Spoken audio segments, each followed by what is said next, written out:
Hello everyone, and I'd like to share today about how to use generative AI for idea innovation, to replace the traditional modes of idea innovation like brainstorming and so on. Now, the thing about generative AI is that it's really reshaping the field of creativity and innovation. Generative AI is surprisingly innovative.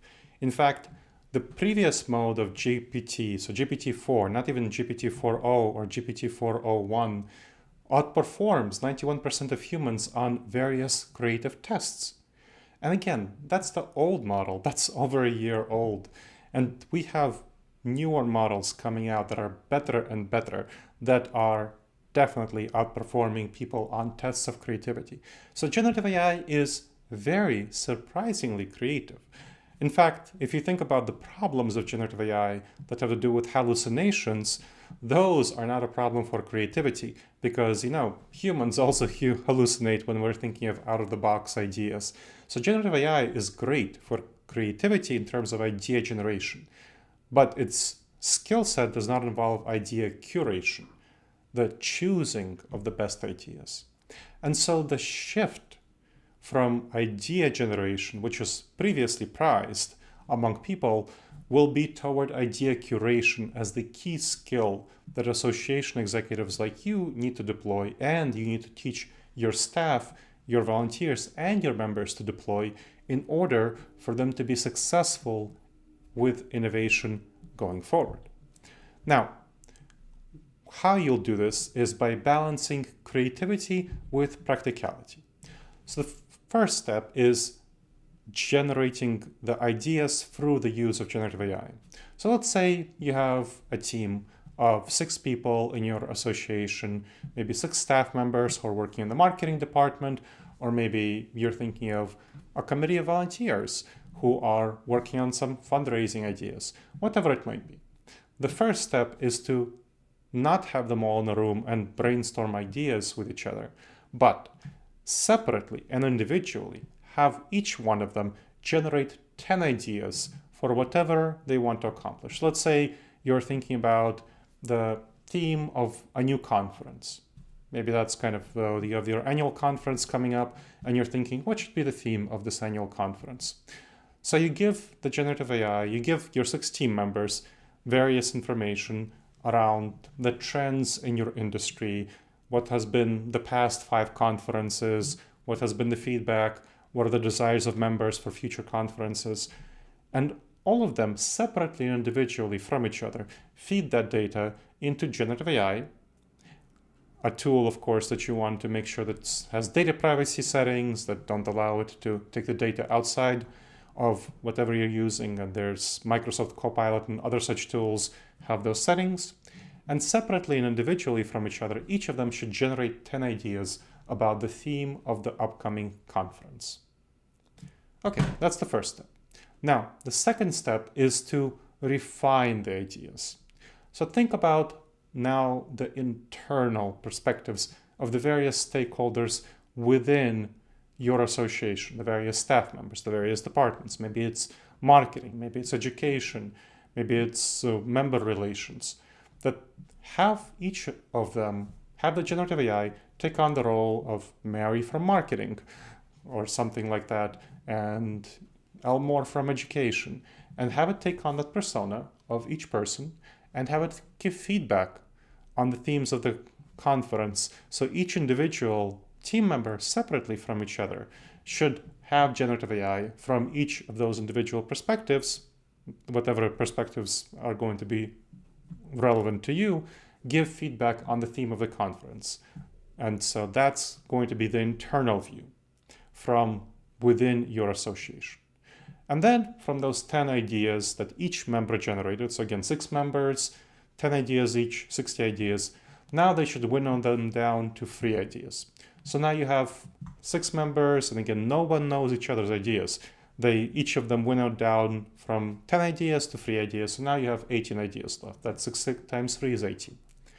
Then you go on to the step 3, which is getting the ideas further narrowed down from an external perspective.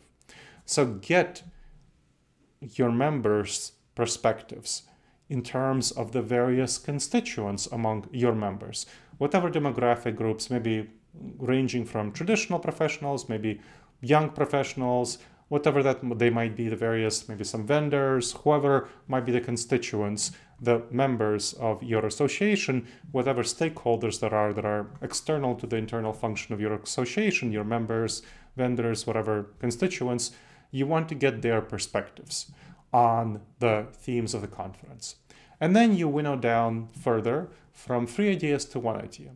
So you have now you have 6 members. Each of them has one top idea that's been evaluated from an internal and external perspective, and they still have not shared the ideas with each other. They're just working on their own. Next, each of the members should create a schedule for the conference by using generative AI around the theme to create some marketing material for the conference and the tentative schedule, maybe some suggestions of keynotes and panels and the kind of content that will be the titles of the panels.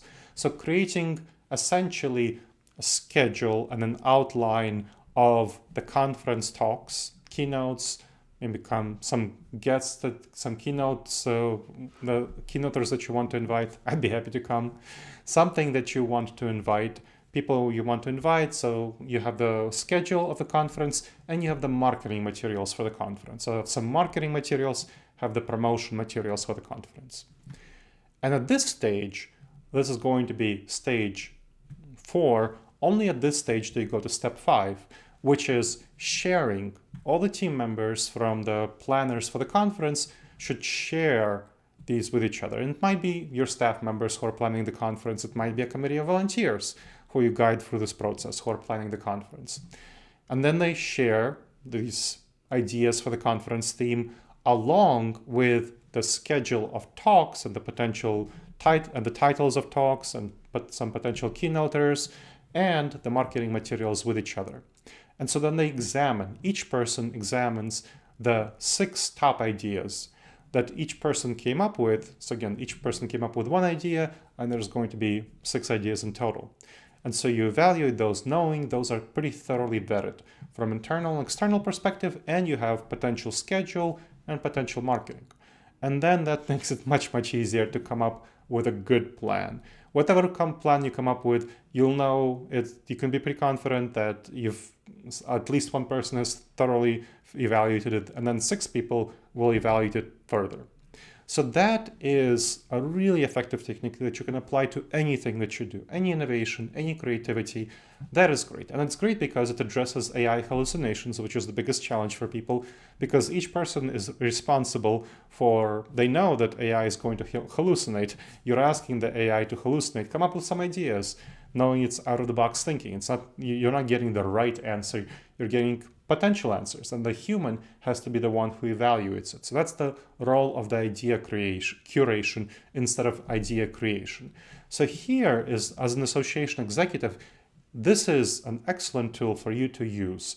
And there are many, many other tools around idea curation rather than idea creation, and I just gave you one that you can use to think about how to make sure that generative AI is an effective tool for you to facilitate innovation within your association while making sure that it's used ethically and responsibly, because a human stays in control through the end.